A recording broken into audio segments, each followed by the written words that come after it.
Hola, ¿cómo les va? Muy buenas noches. Bienvenidos a un nuevo episodio del Otro Perfil. Una noche especial. Digo especial porque vamos a charlar con alguien conocido, un profesional conocido de la ciudad de Morteros, y vamos a tratar de encontrar otra arista más allá de su profesión. Se trata del doctor Fernando Baudino. ¿Cómo te va, Fernando? Hola, Jorge. Muy buenas noches. Un gusto que hayas aceptado esta invitación, ¿eh? Por favor, el gusto es mío. Pregunta de rigor. ¿Quién es Fernando Baudino? Bueno, Jorge, yo soy un nativo de Morteros, hijo de Aldo y de Silvia.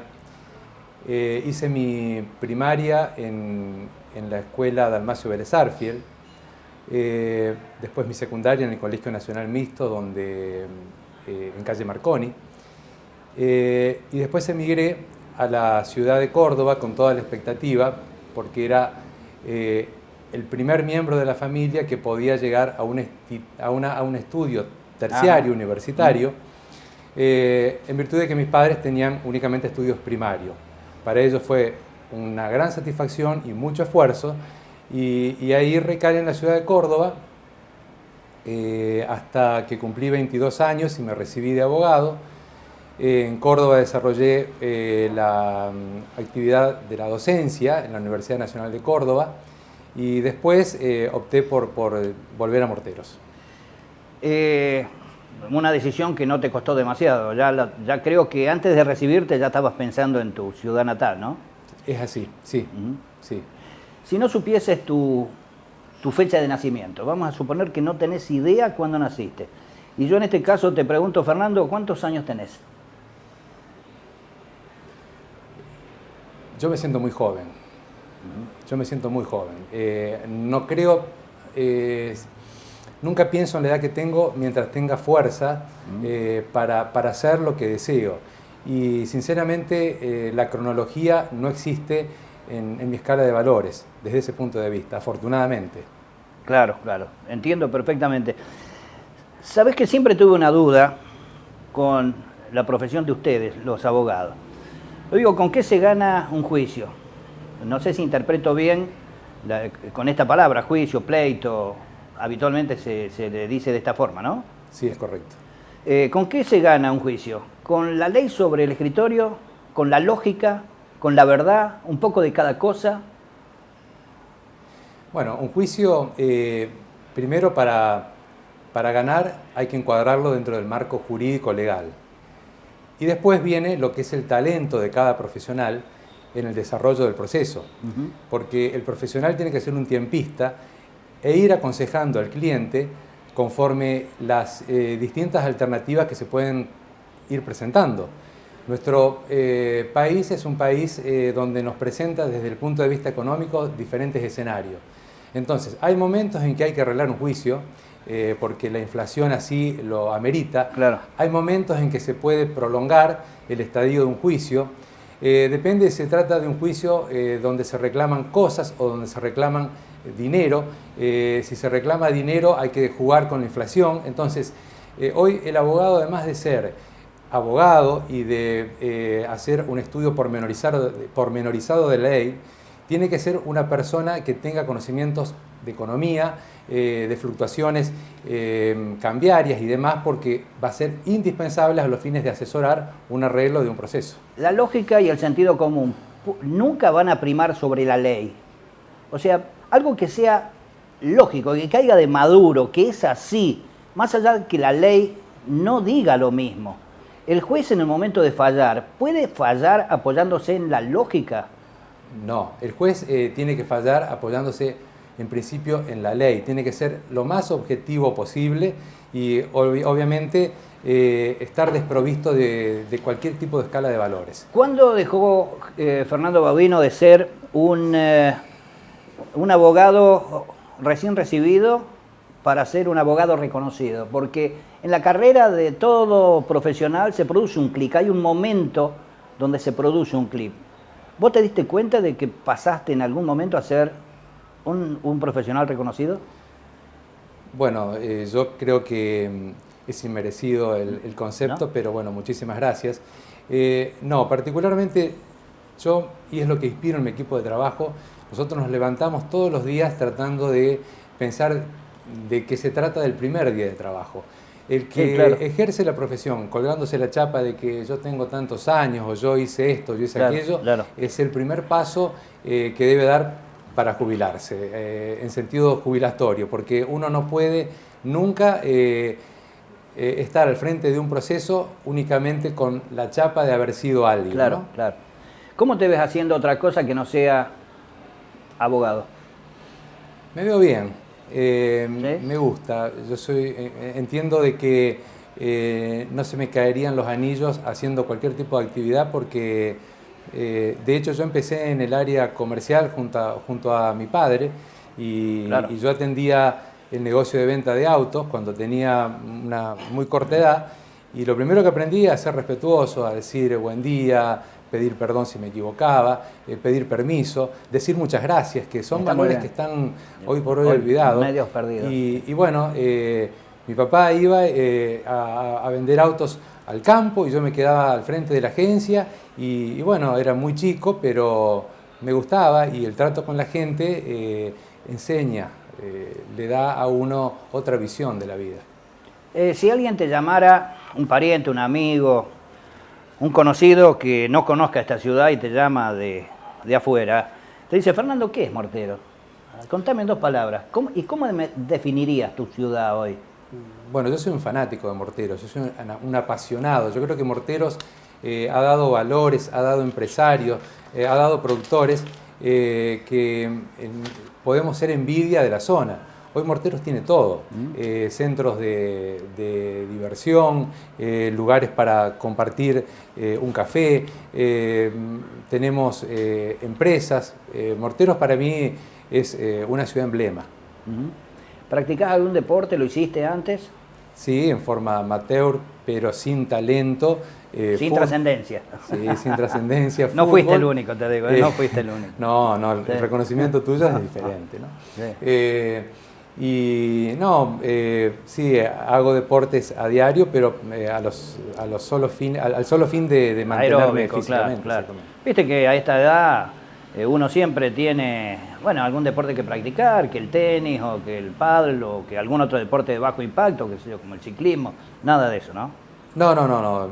Cinta y demás, cosas afines. ¿Te imaginas la vida sin internet? ¿Cómo te llevas con las redes, con las redes sociales o con la tecnología en tu trabajo, ¿no? En tu profesión. La uso para trabajar únicamente. Yo en mi teléfono no tengo WhatsApp, no tengo Instagram, no tengo Facebook. Sí el estudio, porque considero que es muy importante para el trabajo. Luego entiendo de que son un poco invasivas en la vida particular de cada uno. ¿Qué crees que ha sido lo mejor que ha creado el hombre?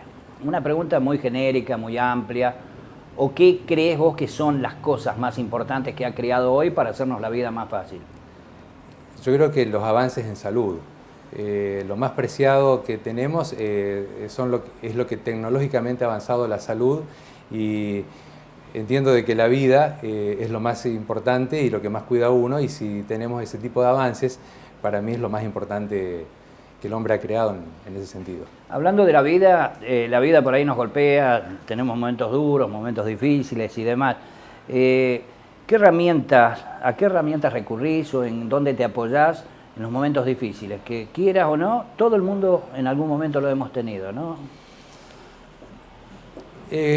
La felicidad es quizás el sueño al que todo ser humano está orientado.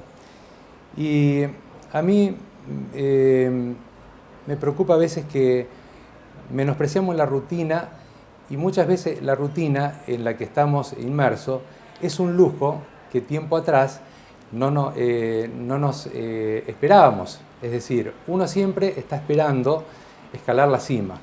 Cuando llega a la cima, respira hondo, se saca una selfie y empezar de nuevo. Y no disfruta. Entonces, uno menosprecia la rutina sin darnos cuenta de que tal vez ha sido un lujo. Es verdad. ¿Es cierto? Exacto. Particularmente lo doy con un ejemplo propio. y hablo en primera persona. La primera gran trompada que yo recibí en la boca del estómago fue cuando nace mi primer hijo.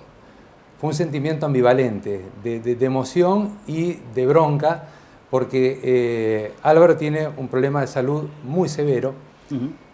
Y uno espera un hijo con distintas expectativas. Uh-huh. Pasa el tiempo y uno ve que se desinflan las pelotas de fútbol porque mi hijo no puede caminar y hay que ir guardándolas, o que la camiseta del Beto Alonso no la vas a transpirar nunca, y que en vez de ir a una juguetería a comprarle un juguete, tengo que ir a una ortopedia a comprar una sillita de ruedas. Uh-huh. Y ahí yo me di cuenta de que era feliz antes y que ahora tenía un agujero en el estómago terrible, porque mi vida, o la vida nuestra, cuando tenemos hijos, deja de ser nuestra vida y empieza a ser la vida de nuestros hijos. Totalmente. Y empezaba a pensar cómo iba a ser la vida de él, y me ponía obviamente muy mal.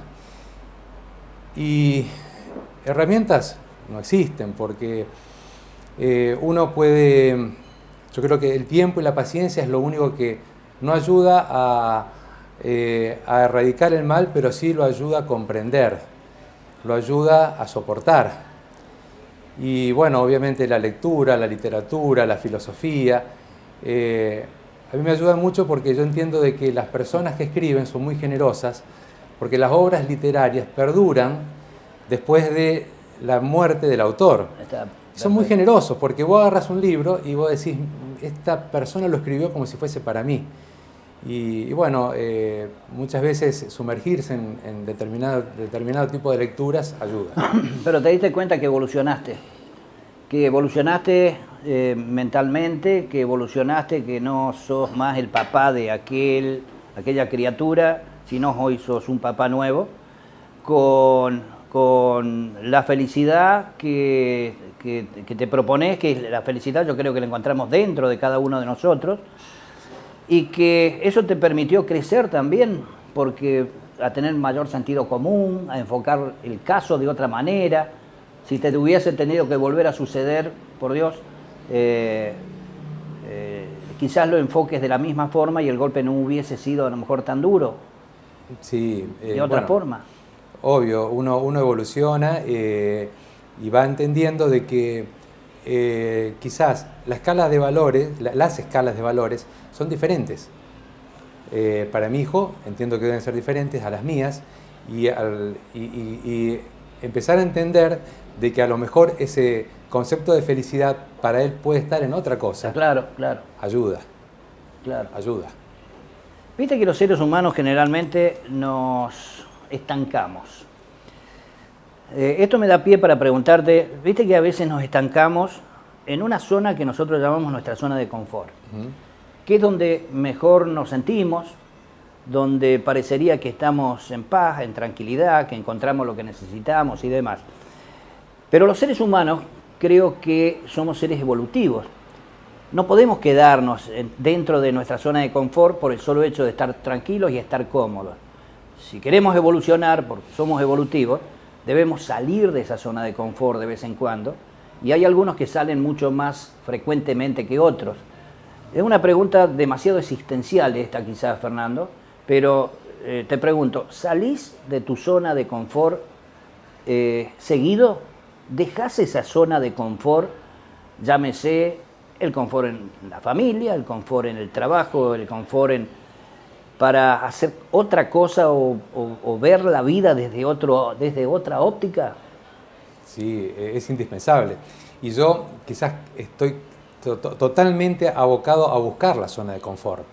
Es decir, para eso crecemos, para eso evolucionamos, y uno busca la zona de confort. Y el confort, por ejemplo, llevado a mi profesión, es atender a clientes que uno elige, elegir los casos, buscar las causas, tener empatía con lo que uno defiende. A ver si entendí. La zona de confort para Fernando es no salir de su zona de confort. La zona de confort es un lugar donde, más que buscar puertas para salir, es a estar con un tapial, con una reja alrededor de su zona de confort? No. La zona de confort, desde mi punto de vista, es buscar calidad de vida. Sí. Entonces, uno la calidad de vida la puede encontrar en el descanso del fin de semana o en el trabajo. Claro. Yo creo que hay mucha toxicidad en la gente. Y la zona de confort, desde mi punto de vista, es trabajar en un ambiente agradable y tratar de que los seres que nos rodean tengan una mirada muy similar a la nuestra, ¿no es cierto? Está bien, está bien. Yo tenía el concepto de que de vez en cuando debemos salirnos de esa zona de confort, porque allí también se nos abren más puertas para la evolución. Sí, es decir, desde el punto de vista de no abocarse únicamente a la abogacía o realizar otro tipo de actividades. Sí, en ese aspecto sí, yo desarrollo un montón de actividades que son extra jurídicas. Está bien. Viste que al futbolista muchas veces le preguntan por ese gol que convirtió, que no se va a olvidar más en toda su vida. Al escritor le preguntan por esa obra, por ese libro determinado que marcó también parte de su carrera, al poeta lo mismo. ¿Recordás algún juicio, algún pleito? O si nos vamos de tu profesión, también en tu otra empresa, sé que tenés alguna relación con empresas agropecuarias y demás, que haya marcado un hito en la vida de Fernando Baudino. Yo creo que... La pregunta iba, en primera instancia, perdón Fernando, apuntada a tu profesión. Agrego también porque puede de que un hito que marque tu vida haya estado fuera de tu profesión y en otra actividad, ¿no es cierto? Ejercer el derecho es algo que es complicado en sociedades chicas, porque uno no puede salirse, es siempre un River Boca, te defiende bien y sos malo para la contraparte. Entonces, no se puede, por una calidad o una cuestión de respeto, gritarle el gol en la cara al rival. Entonces, yo me iría de mi profesión y quizás hay otros logros en mi vida, es en haber ayudado humildemente en cuestiones educativas, en instituciones y demás, que para mí son situaciones quizás que ennoblecen de la misma manera que es el ejercicio de la profesión, ¿no es cierto? Quiero llevarte de un lado para otro. Te pregunto, ¿tenés mascotas?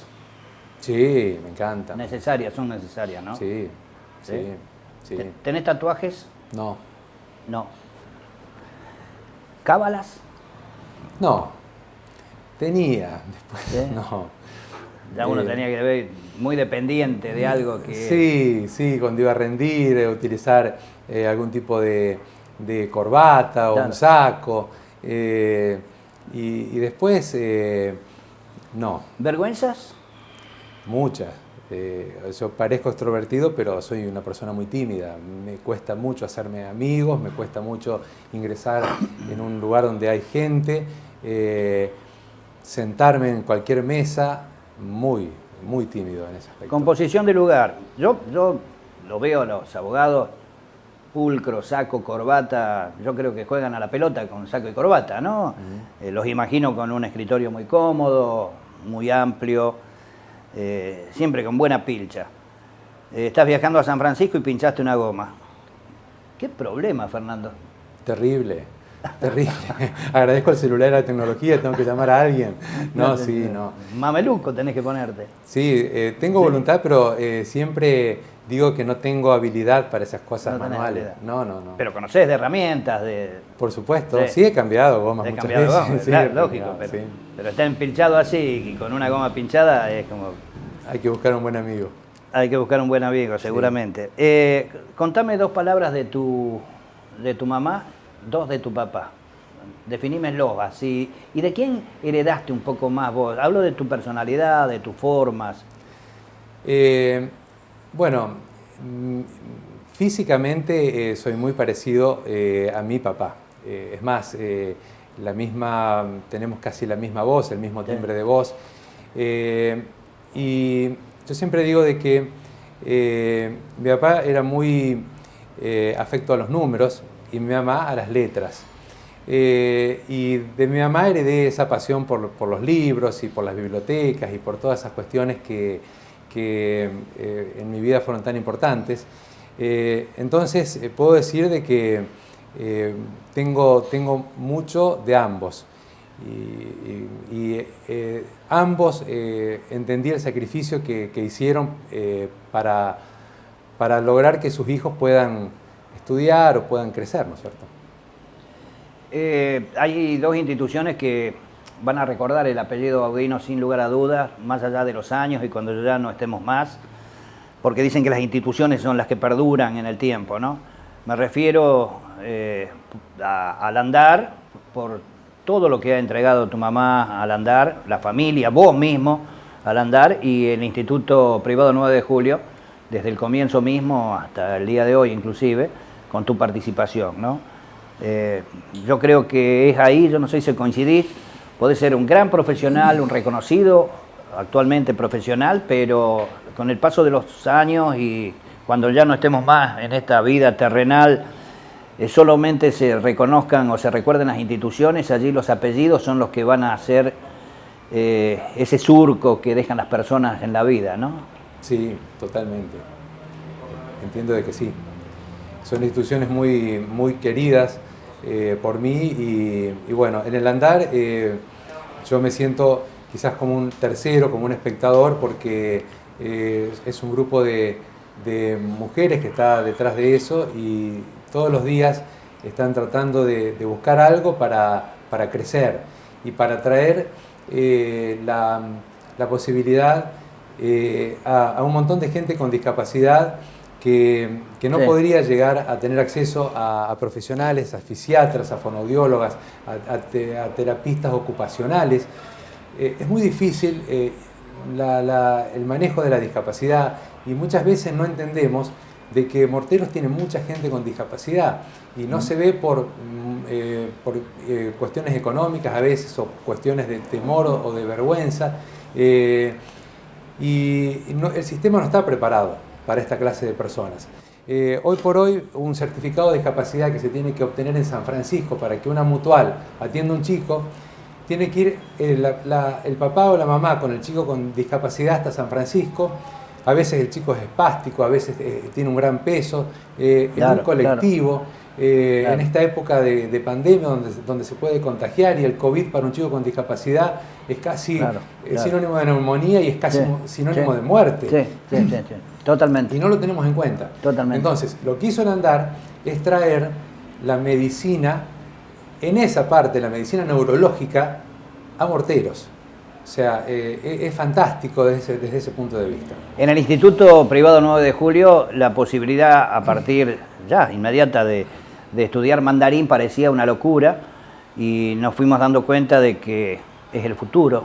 Sí. Y tenés mucho que ver con esto, ¿no? No sé si serás el que tiró la idea, pero no creo que sean tantos que en ese momento, pero sí ahora muchos que te están apoyando, ¿no? De poder estudiar mandarín. Sí, obvio. Yo creo que en el instituto yo no sería hoy lo que es si no tuviese yo no hubiese contado con la presencia de Zulma Estovia desde sus orígenes. Con Zulma nos retroalimentamos, o sea, somos dos capricornianos enfermos del trabajo, donde ella me tira ideas a la mañana y yo a la noche se las devuelvo con otra inquietud y vemos permanentemente orientados hacia lograr una educación de excelencia, porque hoy por hoy me parece que darle la posibilidad a Morteros de tener un instituto con ese nivel educativo y con esas expectativas es muy importante para una ciudad como la nuestra. ¿Qué característica tiene que tener un buen amigo, Fernando? La fidelidad.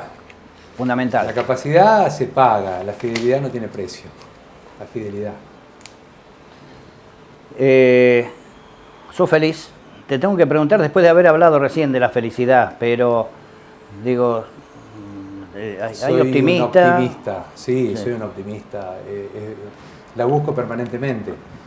Diferencio metas de sueños porque yo digo que La meta es llegar a un lugar y el sueño es empezar siempre. Y yo convivo con esos dos valores, pero sí soy un optimista y un empecinado en conseguir la felicidad. Otra pregunta que es demasiado existencial también, creo. No hay una respuesta correcta acerca de qué significado tiene la vida. Es demasiado amplio. No es que una respuesta esté equivocada o la otra tenga razón y demás. ¿Qué significado tiene la vida, Fernando, para vos? La vida es un desafío permanente. Es la pregunta que yo pensaba hacerte, pero ya la voy a reemplazar por otra. Pero la vida es esa necesidad que tiene una persona de tratar de frenar a la muerte. Yo le tengo, así como me gusta tanto vivir, que sí me preocupa mucho morir. Y mi agnosticismo hace de que para mí el paraíso, la resurrección, claro, y todo ese tipo de cuestiones estén muy lejos. Y a veces me gustaría tener la posibilidad de creer. O sea, creer es un verbo que en la religión tiene mucho peso, distinto en las otras cuestiones. Si yo te digo, mañana lloverá, creo que sí, y ahí terminó. Pero si te digo, ¿crees en Dios? Y te digo, creo que no. Y ahí, pucha. Y yo creo que no creo. ¿Se entiende? Yo creo que no creo, pero no puedo negar la existencia de Dios. Claro, correcto. Entiendo perfectamente. Es así. Entiendo. Es innegable. Obvio. Sería imposible. ¿Crees que el destino lo tenemos marcado o que tenemos que buscarlo, tenemos que ayudarlo? Viste que la gente dice, pasó tal cosa porque tenía el destino marcado. O nosotros tenemos que ayudar al destino para que nuestro destino sea un buen puerto. Somos artífices, o sea, del destino quizás nosotros lo vamos marcando. Y a ver, todos tenemos la intención o el deseo de manejar el futuro. Y a mí me encantaría manejar el pasado. A mí dame la posibilidad y manejo el pasado. Y quizás manejando el pasado es la prueba de que uno podría manejar el destino. Vos sabés que le hice a varios invitados esta pregunta, ¿no? Que es un tanto risueña, pero también un poco corta un poco el perfil del entrevistado. Si tuviese la posibilidad de transformarte en un superhéroe, ¿a quién elegirías, Fernando? Bueno, esa pregunta me hizo pensar mucho porque vi los programas anteriores y yo vengo de como me gustaba mucho la lectura, la mitología en mí generó un montón de curiosidades, o sea, Ulises y todo ese tipo de superhéroes que no están dentro de los de Marvel. Claro, exactamente. Entonces, yo digo que para cambiar el mundo no hace falta ser un superhéroe. Yo creo que los seres humanos tenemos la posibilidad de hacerlo. Y yo siempre reivindico, elegí un prócer argentino. ¿Por qué? Porque me peleo mucho yo con los historiadores revisionistas. El revisionismo hizo masacre en los historiadores, en los próceres argentinos, porque se ocupaba más de cuestiones muy íntimas y muy particulares que quizás lo que públicamente hizo la persona. Claro. Y yo, o sea, lo rescato a Sarmiento, quizás como fue tan golpeado últimamente, y yo digo, haber sido como esa persona, porque Sarmiento nace en una familia muy humilde, muy humilde. Su papá era alcohólico, no había descuidado a su hijo, no trabajaba, estaba él al cuidado de su madre, muy trabajadora, que cosía en un telar. Empezó a la madre a apostar a la educación de él, así como era una persona extremadamente educada y extremadamente abocada a la educación, también tenía su impronta. Y cuando tuvo que partir, emigrar obligatoriamente, porque lo estaban buscando, a Chile, él en Chile empezó a trabajar como estibador, y mientras estibaba en los puertos de Chile, estudiaba Voltaire, estudiaba Rousseau, se iba haciendo su propia cultura de manera autodidacta, porque Sarmiento era un autodidacta, y si hablamos de resentimiento, él siempre quiso estudiar en el Colegio Nacional, donde estudiaba Miguel Cané, Echeverría, y nunca pudo porque no tenía plata. Entonces él tuvo que acostumbrarse a estudiar y hacerse él mismo.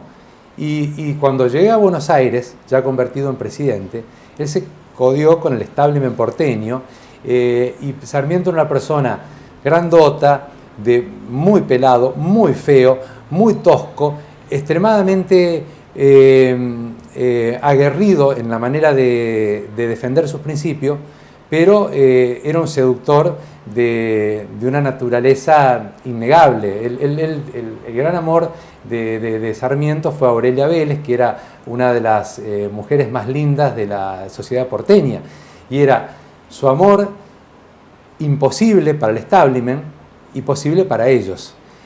Y vos lo tomás como superhéroe. Él fue la persona que marcó un rumbo para nuestro país. Hizo más de 800 escuelas. ¿Sí? Luchó contra la iglesia porque no le permitían, al margen de que su familia era tremendamente católica, y él fue criado por obispos, por sacerdotes. En la época los Albarracín eran católicos. Bueno, y él luchó también con los personajes de la aristocracia, con los Anchorena, los Terrenos, con las Ascuénagas, que tenían campos y no cuidaban las vacas, y él los obligaba a alambrar y todo eso. Entonces, no tengo dudas que has leído y lees mucho acerca de Sarmiento, te debe apasionar. De todos, sí. Sin duda, ¿no? Sí. Fernando, no me quería quedar con esta pregunta. Vuelvo a algo que habíamos charlado hace un momento. También es una pregunta demasiado amplia. ¿Para qué sirve la plata? Plata es una metáfora. ¿Con cuánto sos rico? ¿Con cuánto sos rico? No, nadie me puede responder esa pregunta. 10 millones, 1, 5. La plata es una metáfora. Y la plata es... el manejo es como yo lo llamaba el monopolio, ese juego, el estanciero. Es así, jugar al estanciero.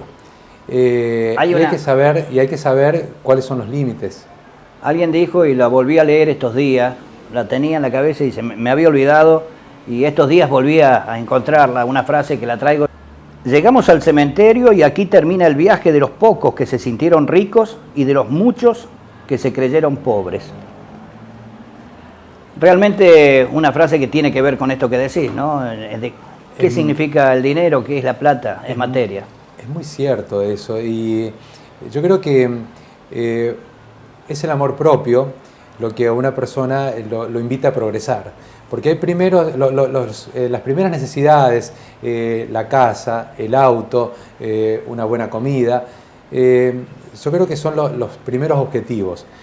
Después, en el caso particular mío, yo teniendo un par de naranjas, unos libros, mi perra o mis perros, y un par de palmeras en donde yo me pueda sentar a leer el libro, para mí es suficiente. Entiendo de que el resto es solo amor propio para decir, estamos vivos, y como decía Napoleón, él se levantaba todas las mañanas y pisaba fuerte porque decía, el mundo está dando vueltas porque yo camino. Y eso era lo que era formidable, es decir, hay que ser protagonista de este mundo, y bueno, el dinero es accesorio. ¿Tus vacaciones ideales? Playa, mar, montaña. Son aburridas y lindas, porque, o sea, yo desde que nació mi hijo, nunca más fui al mar. Ajá. Porque mi hijo no puede viajar, no se aguantan los viajes por su espasticidad. Mercedes me lo recrimina, y bueno, tienen que entender que hoy como padres tenemos que cumplir un rol. Yo sufría mucho cuando llegaba la época de vacaciones y uno tenía que decir, ¿a dónde vas? ¿Cómo vas? ¿Con quién vas? Y yo no iba a ningún lado. Claro. Entonces buscaba algún tipo de excusas, mirá, contraté, pero no, pero sí. Y ahora ya lo digo, no voy porque mi hijo no se aguanta el viaje, me quedo con él, tengo ciertas comodidades en mi casa, y disfruto con él, porque no dejaría nunca a mi hijo para estar yo de vacaciones. Si yo tuviese que conocer en profundidad a Fernando Baudino, sin preguntarte a vos, ¿a quién tendría que recurrir? ¿Quién me pinta a Fernando Baudino en sus formas, en su personalidad? ¿A quién tengo que llamar? Mis amigos, obviamente mi familia, mi mujer, mis secretarias, es decir, yo creo que soy una persona fácil de definir o de conocer. Sería demasiado cruel si te digo, decime uno. Tengo una llamada. Una llamada. ¿A quién llamo? El que más me conocía era mi viejo. Era tu viejo. Sí. Sí. Y en ese orden, después todos los demás están en un orden similar. Pero... Claro, claro. Tu mujer te conoce más ahora que tu mamá quizás, y tu vieja te conoce más de la infancia, que cosa que tu mujer no te conoce. Obvio. Lógicamente. Obvio. Fernando, ¿cuál es el laburo que diría, no, esto no es para mí? No lo podría hacer. No me imagino un laburo, no. ¿No? ¿Qué no te pregunté, Fernando? Que tendría que haberte preguntado. ¿Te tendría que haber hecho una pregunta específica? No, yo creo que fue amplio y entiendo que tocamos distintos temas. En realidad es una charla muy linda y daría para mucho, pero entiendo de que no, que los temas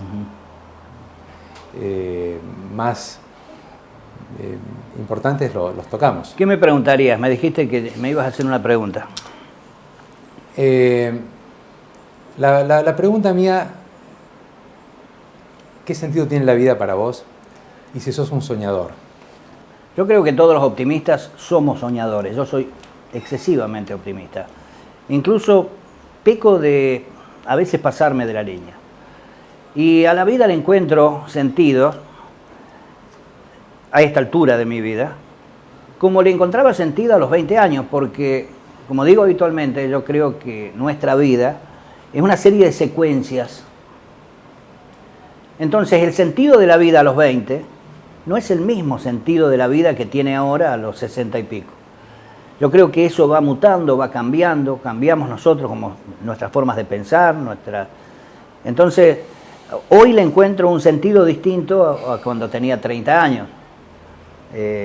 Hoy nos apoyamos mucho más en lo sentimental que en lo material, y yo creo que el optimismo hace a que nos levantemos cada día pensando que algo bueno va a suceder. Más allá de que suceden cosas malas o cosas tristes o improvistos en ese camino, pero si nos levantamos propuestos a encontrar las cosas buenas, en valorar más las cosas buenas que las malas, yo creo que encontramos el sentido de la vida, en definitiva, ¿no? Muy bien, muy linda respuesta. Fernando, tengo que volverte a agradecer esta visita que nos has hecho, ha sido un gusto para nosotros, y bueno, trataremos de valorar todo lo que nos dejaste esta noche, ¿eh? Muchísimas gracias. Y que tengas una buena vida. Y un saludo muy especial también a tu familia, a tu nene también. Muchísimas gracias. Muy amable. Esto se llama El Otro Perfil. Hoy compartimos este episodio con el doctor Fernando Baudino. Chao.